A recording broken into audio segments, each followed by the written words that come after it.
প্ৰয়োজনীয় বস্তুটো হৈছে ধূপটো আৰু সেই ধূপটো কি হয় বাহিৰৰ তোমাৰ কোম্পানীৰ মানুহখিনিয়ে আমাৰ মাজুলীত প্ৰডাকশ্যন কৰে মানে বাহিৰৰ কোম্পানীৰ পৰা আমাৰ মাজুলীলৈ প্ৰায়খিনি ধূপ আহে।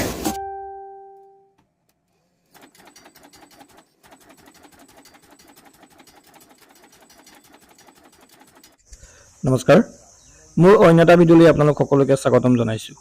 আজি মই আছোঁ মাজুলী মণিকোট নামেৰে এটা ধূপ ফেক্টৰীত। ধূপকাঠি কেনেদৰে প্ৰস্তুত কৰা হয়, ধূপকাঠি ব্যৱসায়েৰে কেনেদৰে স্বাৱলম্বী হ'ব পাৰি, তাৰ এক সুন্দৰ নিদৰ্শন দাঙি ধৰিছে মাজুলীৰ শিলিখাগুৰি গাঁৱৰ এটা পৰিয়ালে। কেনেদৰে ধূপকাঠি প্ৰস্তুত কৰা হয়, কেনেদৰে অতি কম টকাৰে ব্যৱসায়টো আৰম্ভ কৰিব পাৰি, কেনেদৰে নিজৰ পৰিয়ালৰ লগতে আন দুজনকো স্বাৱলম্বী কৰিব পাৰি, গোটেই কথাখিনি এই ভিডিঅ'টোৰ যোগেদি জানিব পাৰিব। বিকাশ, তোমাক প্ৰথমতে আমি ধন্যবাদ জনাইছোঁ এনেকুৱা এটা কাম হাতত লোৱাৰ বাবে। এতিয়া কোৱাচোন গোটেই কথাখিনি কেনেকৈ মনলৈ আহিলে? মানে কথাখিনি মানে কি দেই, মই প্ৰথম ভাবিলোঁ কি যে আমাৰ গাঁৱততো ধৰি লোৱা এতিয়া চবেই কোনোবা এটা কিবা এটা বিজনেছ কৰিলে সেই বিজনেছটোকে কি হয় নেক্সট আকৌ কাষৰজনে সেই একেটাকে কৰিব বিচাৰে। মই ভাবিলোঁ কি অকণমান কিবা এটা ইউনিক কিবা এটা কৰোঁ আৰু যাতে আমাৰ চবৰে কিবা এটা উপকৃত হয়। ধৰি লোৱা মোৰ লগতে আৰু 10জনৰ কিবা এটা সংস্থাপন দিব পৰাকৈ তেনেকুৱা মই কিবা এটা ভাবিলোঁ মানে। আৰু বিশেষকৈ মোৰ হাতত মূলধনো সিমান নাছিলে, তো ইমানো ডাঙৰ হাই লেভেলৰ চিন্তা কৰিব নোৱাৰিলোঁ। সেইকাৰণে ভাবিলোঁ কম খৰচতে কি কৰিব পাৰে তেনেকৈ অলপ চিন্তা কৰিলোঁ, কৰি পেলাই মোৰ মনলৈ আহিলে ধূপৰ এটাকে কৰোঁ বুলি। যিহেতু আমাৰ মাজুলীখন সত্ৰ নগৰী মাজুলী আৰু ইয়াত তোমাৰ বিশেষকৈ ধৰ্মীয় অনুষ্ঠানবিলাক বেছিকৈ হৈ থাকে আৰু সেই অনুষ্ঠানবিলাকত তোমাৰ একেবাৰে বেছিকৈ প্ৰয়োজনীয় বস্তুটো হৈছে ধূপটো আৰু সেই ধূপটো কি হয় বাহিৰৰ তোমাৰ কোম্পানীৰ মানুহখিনিয়ে আমাৰ মাজুলীত প্ৰডাকশ্যন কৰে মানে বাহিৰৰ কোম্পানীৰ পৰা আমাৰ মাজুলীলৈ প্ৰায়খিনি ধূপ আহে।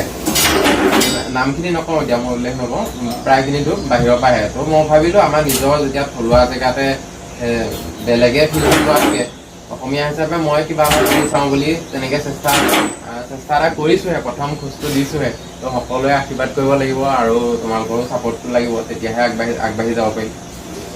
তোমাৰ 10 টকীয়া বৰ্তমান এভেইলেবল আছে মাজুলী মণিকোট, 20 টকীয়া এভেইলেবল আছে, ৰুডাইক্সৰ এভেইলেবল আছে 20 টকীয়া আৰু 20 টকীয়া আৰাধনা এভেইলেবল আছে, 10 টকীয়া আৰাধনা এভেইলেবল আছে বৰ্তমান, দিয়া আছে, জেচমিন আছে, ব্লেক ডায়মণ্ড, এনেকৈ বিভিন্ন ধৰণৰ পেকেট, এইবোৰ ব্লেক ডায়মণ্ডৰ পেকেট, বিভিন্ন ধৰণৰ পেকেট আৰু 5 টকীয়া আছে দৰ্শন।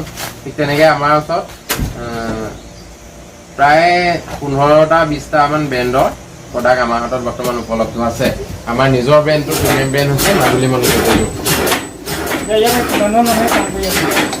আমাৰ ইয়াত বৰ্তমান কাম মানে কি মোৰ মা আৰু দেউতা সম্পূৰ্ণভাৱে ইয়াত জড়িত হৈ আছে আৰু মোক ছাপৰ্ট দিয়া মেইন মানুহ দুজনেই হৈছে মা দেউতাই তোমাৰ সম্পূৰ্ণভাৱে ইয়াত জড়িত আৰু লগতে পেকেজিং কৰিবলৈ মানুহ আহে 4-5 গৰাকী তেনেকৈ প্ৰত্যেক দিনে থাকে।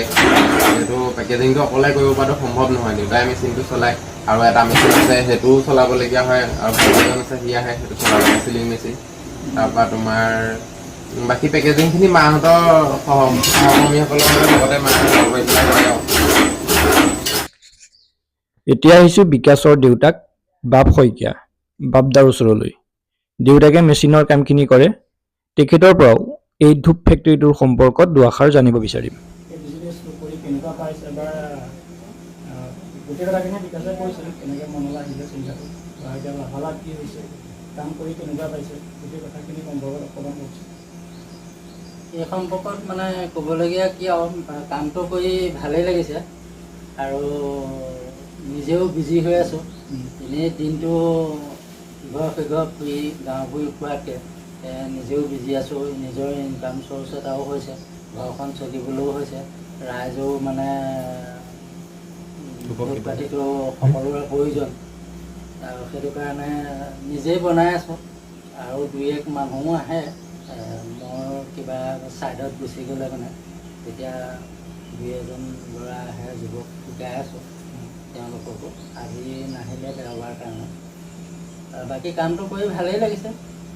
এই ধূপকাঠি ব্যৱসায় কৰি স্বাৱলম্বী হ'ব পাৰে 10টাত পাৰে আৰু আমাৰ মানুহখিনিয়ে এতিয়া বাহিৰৰ জেগাৰ পৰা ধূপ আনি আমাৰ মাজুলীখনত বা অসমত চলাইছে, গতিকে আমিনো কিয় কৰিব নোৱাৰিম সেইখিনি কাম। নিজেও যদি সেইটো মনত ভাবি লয় যে আমিও স্বাৱলম্বী হওঁচোন, বাহিৰৰ দেশৰ বা হেৰিয়াৰ মানুহবিলাকেনো কেনেকৈ পাইছে। প্ৰত্যেকে যদি সেইটো মনোভাৱ লৈ কামত আগবাঢ়ে সুফল পাবই। আৰু কি ক'ব আপোনাৰ এই ব্যৱসায়টো সম্পৰ্কে? আৰু এই ব্যৱসায়টোৰ সম্পৰ্কত কি আৰু খালি পিটিকি থাকিব লাগিব, বহি থকা কাম হাৰ্ড কাম নহয়, মনটো এক ধ্যান হ'ব লাগিব আৰু নিজৰ ইচ্ছামত কামটো কৰি থাকিব লাগে, সিমানেই। আপোনালোকৰ ধূপকাঠি মানে মাজুলীৰ কিমানমান জেগালৈ গৈছে বা মাজুলী বাহিৰলৈ গৈছে? মাজুলী বাহিৰলৈও গৈছে, লখিমপুৰ, ধেমাজি, গোগামুখ আৰু এইফালে আমাৰ মাজুলীততো প্ৰায় জেগাতে আমি দিছোঁগৈ। আৰু এতিয়া তেখেতলোকে ভাল পাই পেলাই আমালৈ ফোন কৰে, তেখেতলোকে হ'লেও আহি নিয়েহি আৰু আমি হ'লেও পঠাই দিওঁ গাড়ী। আগলৈও যাতে ৰাইজে ছাপোৰ্ট কৰে, আশীৰ্বাদ কৰে, তেতিয়া আৰু অকণমান আগবাঢ়ি যাব পাৰে। এয়া হৈছে বিকাশৰ মাতৃ, ফেক্টৰীত পেকেজিঙৰ কাম কৰি আছে। এই ফেক্টৰীটোৰ সম্পৰ্কত মাতৃৰ পৰাও আমি দুআষাৰ জানিব বিচাৰিম।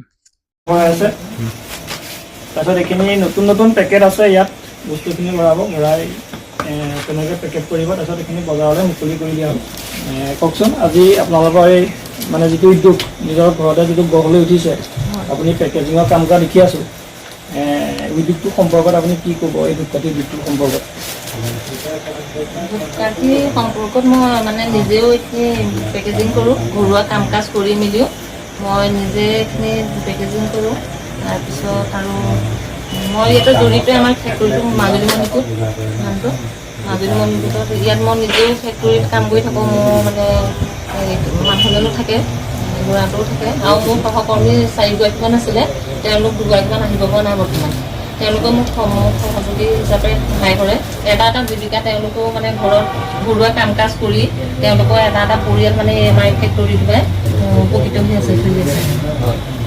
এতিয়া এইবোৰ কোনো পেকেজিং কৰি হৈ গৈছে ন, এইবোৰ এতিয়া বজাৰলৈ উলিয়াই দিয়া হ'ব? বজাৰলৈ এইখিনি উলিয়াই দিয়া হ'ব।